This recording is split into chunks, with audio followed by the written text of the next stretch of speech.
ஸ்ரீ பவிஷ்ய புராணம் 13ஆம் பகுதி சாகத்வீபம். இது இந்த புராணத்தின் நிறைவு பகுதியாகும்.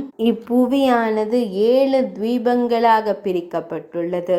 அவை ஜம்பு தீபம், பிலக்ஷ தீபம், சால்மல தீபம், குசத்வீபம், கிரௌஞ்ச தீபம், புஷ்கர தீபம், சாகத் தீபம் ஆகும்.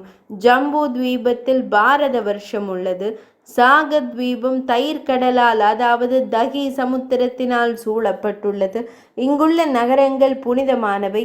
இங்குள்ள மக்கள் நீண்ட காலம் வாழ்கின்றனர். இந்த பகுதியின் ஆட்சியில் நோய், பஞ்சம், முதுமை காணப்படாது.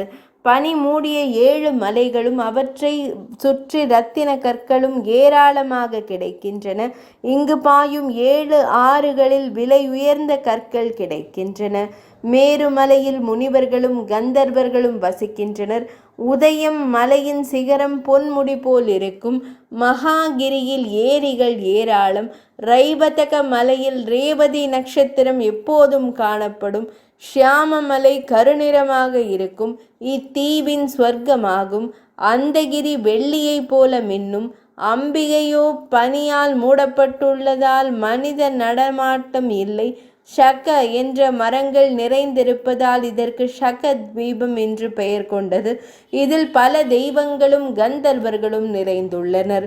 சாகத்வீபத்தில் சிவ ஜல அல்லது அனுப்தா, குமரி அல்லது வாசவி நந்தா அல்லது பார்வதி, சிவேதிகா அல்லது பார்வதி, இக்ஷு அல்லது கிருத்து, தேனுகா அல்லது மிருத்து, மேலும் ஒன்றாக 7 ஆறுகள் உள்ளன. இவை புனிதமானவை என்பதால் கங்கை என்றே குறிப்பிடப்படும். இங்கு வசிப்பவர்கள் மகர்கள், மதகர்கள், கனகர்கள், மண்டதர்கள் என்று 4 பிரிவினர். இங்குள்ளவர்கள் சூரியனை முழுமுதற் கடவுளாக வணங்குவர். சூரியனை முன்னிட்டு உபவாசமும் விரதங்களும் இருப்பர். சூரியன் அருள் பெற்றவர் இவர்கள். இது பார்க்கடலால் சூழப்பட்டுள்ளது. மன்வந்திரங்கள் என்ற பகுதி ஸ்ரீ மகாவிஷ்ணு புராணத்தில் அதனை காண்க.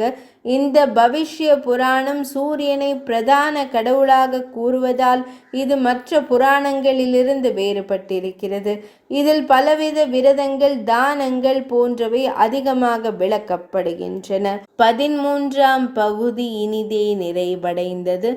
பவிஷ்ய புராணம் நூல் இனிதே நிறைவடைந்தது.